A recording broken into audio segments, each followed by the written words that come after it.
আজকে আমার মানে ভিডিওটা সম্পূর্ণ বিষয় হচ্ছে যে আমার ফেসবুকে ইনকাম কত। সকলেই আমাকে প্রশ্নটা করে যে আমি ফেসবুক থেকে ক টাকা কি ইনকাম করি, কি করি। আর প্রায় যেখানেই যাই সেখানে কেউ না কেউ আমাকে একটা প্রশ্ন করেই বসে, যেটা কমন, যে তোমার তো ফেসবুক থেকে খুব বা ইনস্টাগ্রাম থেকে খুবই ইনকাম হচ্ছে। তো আপনাদের সেই কথাটার উত্তর দেওয়ার জন্যই আজকে এই ভিডিওটা করছি। অ্যাকচুয়ালি ফেসবুক থেকে ইনকামটা কী পরিমাণে হয়, যখন আপনারা দেখবেন আপনাদেরও মাথা ঘুরে যাবে যে সত্যি। অ্যাকচুয়ালি এটা আমার প্যাশন না, এটা আমার মানে শখ বলতে পারেন। ভিডিও করাটা আমার মানে শখ, আমি শখে করি, কোনো ইনকামের ক্ষেত্রে করি না এটা। কিন্তু যেখানে আমি মানে যখন আপনাদের ইনকামটা আমি রিভিল করছি সামনে, এক্ষুনি বুঝতে পেরে যাবেন যে অ্যাকচুয়ালি কী ইনকাম হয়, কী পরিমাণে। এখান থেকে কোনো ইনকামের সোর্স না, ব্যাস আপনাদের ভালোবাসা, আপনাদের সাথ থাকে, এর জন্য ভালো লাগে জিনিসটা করতে। নিজের এক্সট্রা সময়ে করি যেটা, ঠিক আছে। কাজ ক্ষতি করে অবশ্য আমি করি না, কারণ কাজ আগে, তারপরে নিজের যে এক্সট্রা সময় থাকে। যেমন এখন কাজের চাপ খুবই কম আছে সমস্ত মহলে, আমাদের সকলেরই বাজারঘাট কম পয়সা সবেরই খারাপ। সেই হিসাবে এখন সময় আছে বলে এখন একটু কন্টিনিউসলি ভিডিও করছি। আবার যখন কাজের চাপ পড়ে যাবে আবার কিন্তু আমি আমার মানে কাজে ফোকাস করব আগে, কারণ এটা দিয়ে কিছুই হবে না, এটা শুধু শখের মাধ্যমে করছি, এটাই ঠিক। তাহলে চলুন আপনাদের ভিডিওটা কন্টিনিউ করে দেখানো যাক। আর হ্যাঁ, আর একটা কথা বলে রাখি, এই যে টুপিটা দেখতে পাচ্ছেন না, টুপিটা সত্যি অসম একটা গিফট এসছে, গিফট হ্যাম্পার এসছে, যেটা এখনও মানে পুরোপুরি প্রপার ডিটেলস আসেনি বলে আমি গিফট হ্যাম্পারটা ভিডিও করতে পারিনি। এটা হয়তো খুব তাড়াতাড়ি আপনারা পেয়ে যাবেন। বাট টুপিটা সত্যি অসম। এর সঙ্গে আরও কিছু এসছে, আরও অনেক কিছু এসছে, কিন্তু টুপিটা অসম। যেহেতু আজকে জুম্মা আর শুক্রবার, তো সেই হিসাবে সকলকে জুম্মা মুবারক আমার দিক থেকে। আর তারপরে টুপির ভিডিওটা যখন আসবে তখন অবশ্যই আপনাদের একটা ভিডিও দিয়ে দেবো। তাহলে চলুন আপনাদের দেখানো যাক। আপনাদের দেখাচ্ছি যে সকলে ভাবে কতটা কি। তাহলে এখানে আপনাদের দেখাবো পে আউট। এটা হচ্ছে 3 মাস ধরে জমেছে। এবারে যদি আপনারা আমাকে বলেন যে একটা ভিডিওর মানে পেছনে কীরকম, তাহলে আপনাকে এখানে আসতে হবে।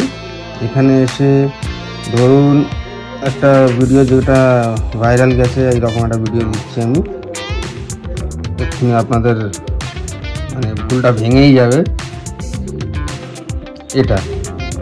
এটাতে ভিউ এসছে 17,419, 17,000 ভিউতে 0.8 পয়সা, মানে ডলারের হিসাবে এটাকে কাউন্টিং করতে হবে।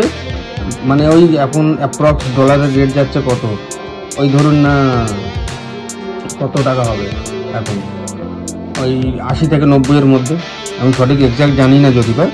তো ওই হিসাবে আপনারা এটাকে 0.8 দিয়ে মাল্টিপ্লাই করে নেবেন। করে নিলে আপনারা বুঝতেই পেরে যাবেন যে অ্যাকচুয়ালি ফেসবুকে ইনকাম কত। যার কারণে মানে অনেকেই আমাকে যেহেতু প্রশ্ন করে যে এখান থেকে আমি নাকি কত টাকা রোজগার করছি, প্রচুর রোজগার করছি। তো সেই হিসাবে আমি তাদের বললাম যে এই হচ্ছে এখানে রোজগারের মানে বলতে পারেন এতটা রোজগার হয়। তা এই নিয়ে তো অবশ্য কী হবে না হবে, কোনো সংসার চলবে বলে আমারও মনে হয় না। বাট এটা আমি করে রেখেছি, জাস্ট ঢুকছে তো ঢুকছে, ও ঢুকেই যাচ্ছে, আমি আমার কন্টেন্ট বানিয়ে যাচ্ছি, কারণ আমার এই নিয়ে তো সংসার চলার ব্যাপার নেই। তো আমি একটা কথা বলবো, যদি কেউ মনে করেন যে ভিডিওটাকেই নিজের ফিউচার বানাবো, ভিডিও করাটাকেই নিজের ফিউচার বানাবো, তো বলছি এই ধরনের ভুল অবশ্যই করবেন না। কারণ আপনাদের সকলের যা কাজ আছে, নিজের কাজটাকে কমপ্লিট করে নিয়ে তারপরে আপনারা আপনাদের ভিডিও বানানোর ব্যাপারটা যে আছে ওটা কন্টিনিউ করবেন। কারণ এটা দিয়ে সব কিছু চলবে না, এটা দিয়ে সংসারও চলবে না, কিছুই চলবে না। এটার সঙ্গে নিজের কাজটাকে বজায় রেখে যেগুলো এক্সট্রা টাইম আছে সেইগুলো ভিডিওতে লাগাবেন, বা সেগুলো যদি ফ্রি হন তবে গিয়ে ভিডিও করবেন। যেরকম আমার দেখবেন যে কন্টিনিউয়াসলি কোনো ভিডিও দেওয়ার ব্যাপার নেই। আমার যখন মোটামুটি ইচ্ছে যায়, মানে যখন আমি ফ্রি হলাম, যখন আমি ঘুরতে গেছি, বা যখন কোনো রকমভাবে ফ্রি হই, কাজের থেকে বেরিয়ে যখন ফ্রি হই, আমি কিন্তু তখনই ভিডিও বানাই। আপনারাও বানাবেন, কাজের মধ্যে ফ্রি সবাই হয়ে যায় টুকটাক টাইমের জন্য। কিন্তু এটাকেই সব কিছু কাজ ছেড়ে দিয়ে যে শুধু ভিডিও বানাবো, এই রকম মেন্টালিটি যদি থাকে, তার জন্য আমার এই ভিডিওটা বানানো যে এই হচ্ছে এখানে রোজগার, ইনকাম। সেটা হয়তো বিশাল অঙ্কে গেলে হয়তো অনেকটাই হবে না তা না, কিন্তু বিশাল অঙ্কে যেতে গেলে মানুষ এক রাতারাত্রি হয় না, যে রাতারাত্রি ভাইরালের ব্যাপারটা না।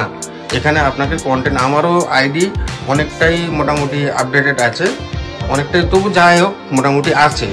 কিন্তু সেক্ষেত্রে আমার যদি কন্টেন্ট যদি সেরকম পাওয়ারফুল না হয়, আমার সে কন্টেন্ট কিন্তু দৌড়াই না। মানে মনে করুন যে একটা কন্টেন্ট আমি আমার ভিউয়ার যেরকম দেখতে চাই আমি তার বাইরে কিছু বানিয়ে দিলাম, তো সেখানটাই কিন্তু আমার মানে ভিডিওটা রান করে না। আমাকে যখন যে কন্টেন্টের মধ্যে একটু দম থাকে, একটু খাটাখাটনি থাকে, সে কন্টেন্টটা এইরকম সামান্য কিছু দৌড়াই। সেই জন্য আপনাদের বলছি, যারা বিশেষ করে সব কাজ বাজ ছেড়ে দিয়ে পুরো ভিডিওর মধ্যে নিজের ধ্যান জ্ঞান দিয়ে দিয়েছেন, এটা অ্যাকচুয়ালি তাদের জন্য। যে ভিডিও করুন, কন্টেন্ট করুন, এগুলো একটা সাইড হিসাবে রাখুন, আস্তে আস্তে গ্রো আপ হতে থাক। যেদিন গ্রো আপ হয়ে যাবে সেদিন গিয়ে আপনি সব কিছু ছেড়ে এইখানে আসুন।